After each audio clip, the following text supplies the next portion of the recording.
Okay, everybody, welcome back to week 8 of MultiPack Mania. Today is a triple pack day, and this is the triple pack I have chosen. On this is MURDERCYCLE, Crash and Burn, and Robot Wars. Now, this is a full moon triple pack. All the movies on it are from Full Moon Entertainment. So we got MURDERCYCLE up top, Crash and Burn in the middle, Robot Wars. I got a 6-sided die. If I roll a 4, 5, or 6, I got to re-roll.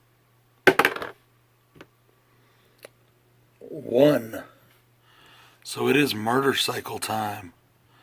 Today is MURDERCYCLE. I'll be right back with my review. Alright guys, I am back with my review of MURDERCYCLE. Now, this is a 1999 sci-fi film. Some people classify it as a horror, but it's not. It's a sci-fi film. Just really flat-out sci-fi film. Alien movie. I was really hoping for something, judging by the cover, I was hoping for something kind of post-apocalyptic, but we didn't get that. Instead, we got something based in modern times, or at least for 1999 modern times. And it's the story of a meteor that crashes to Earth, and inside the meteor is an alien that bonds with a human host on a motorcycle to become MURDERCYCLE. A team of Marines and CIA operatives, as well as some civilian, advisors, are sent in to see what the hell is going on. Well, there's a whole bunch of conspiracy, a whole bunch of shit underneath. Bunch of secrets get revealed, and wasn't terrible, I've seen a lot of really negative reviews on the movie.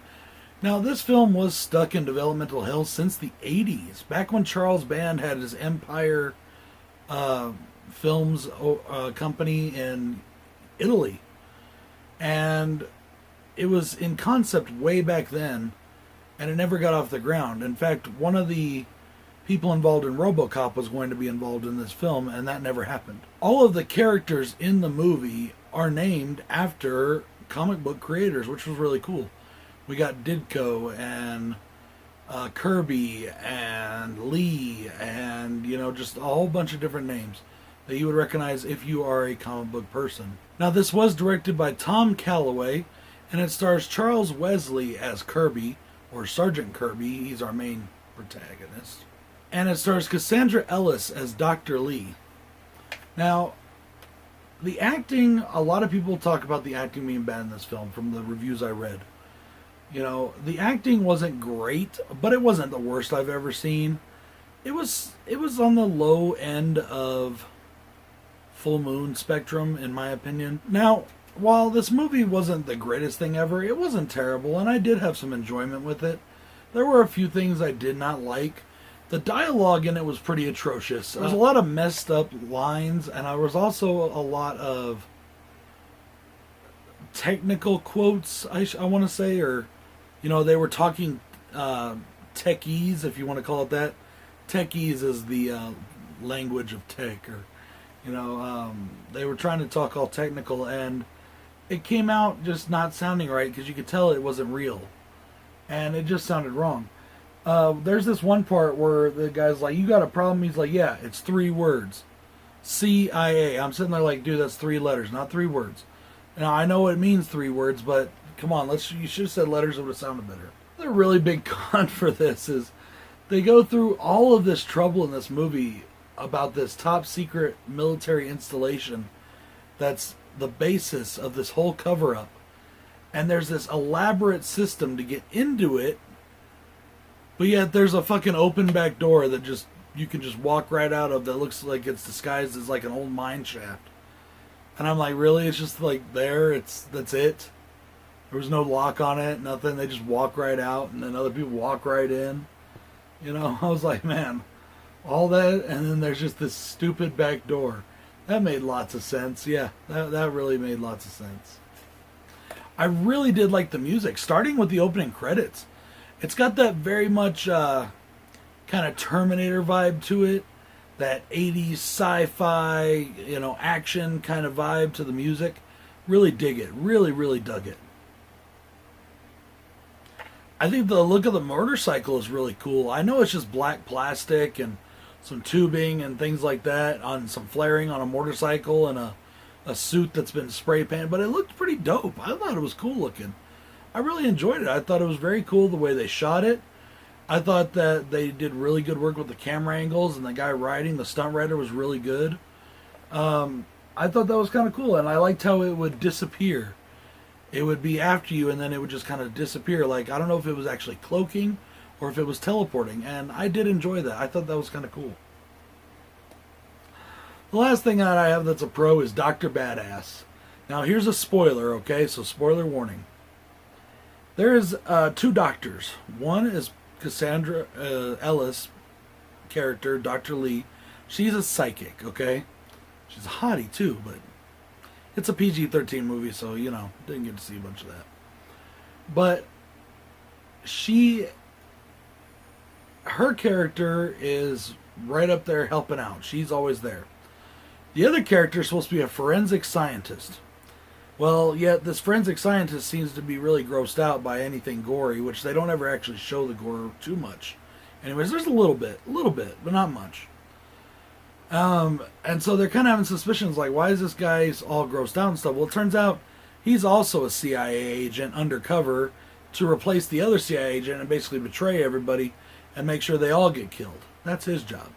But before you find that out, he's a timid little bitch. And he's like, I don't know anything about guns and blah, blah, blah. And the sergeant hands him a shotgun, a tactical pistol grip shotgun. And he's like, all you do is you point it at whatever you want dead and pull the trigger. And the camera pans out, and all of a sudden, and remember, keep in mind, we don't know that he's the CIA operative yet. Not yet, okay? Everybody leaves, and he's by himself, and he kind of gives like this look. Like, okay, yeah, I got this. I'm a badass now. And he racks it like one-handed, like in the movies, you know. And I'm just like... And he's got this look on his face, like... So I call him Dr. Badass. And I just thought it was funny as hell. Now, as I said, later on you find out that he actually is a CIA operative with some training. So it makes a little more sense, but at the time you don't know that, and it's just really funny. Guys, honestly, I didn't hate this movie. It wasn't terrible. I mean, it's not a good movie by any stretch of the imagination, but there's some enjoyment to be had here. You know, even if it's just to fuck around and watch it, turn your brain off for a few minutes, you know? It wasn't bad. I didn't mind it. I know a lot of people are going to say I'm stupid or I'm crazy because this is not a good movie, but fuck it. I enjoyed it for the most part. You know, there's some parts where I was like, whatever, kind of dumb. But for the most part, I had fun. I seem to be having fun with a lot of these movies so far. This has been a really fun experience. And don't forget, I still have one I need to go back and redo from back when I was having the family issues and my brother's funeral and that sort of stuff. So I'm going to try and get to that one soon. That's going to be a special makeup edition. But guys, check out everybody else doing this. Big props to my bros who created this. And on behalf of all the Super Slash brothers, thank you for participating. Thank you for watching. It's been a blast. Peace.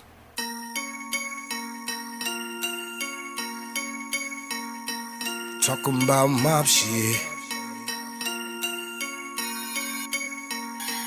Couple $100 grand, nah, ain't much. Mob shit. One phone call, you can get touched. Mob shit. Then we gave Tommy a to-do list. Mob shit. Good fellas always got a full clip. Mob shit. Keep the family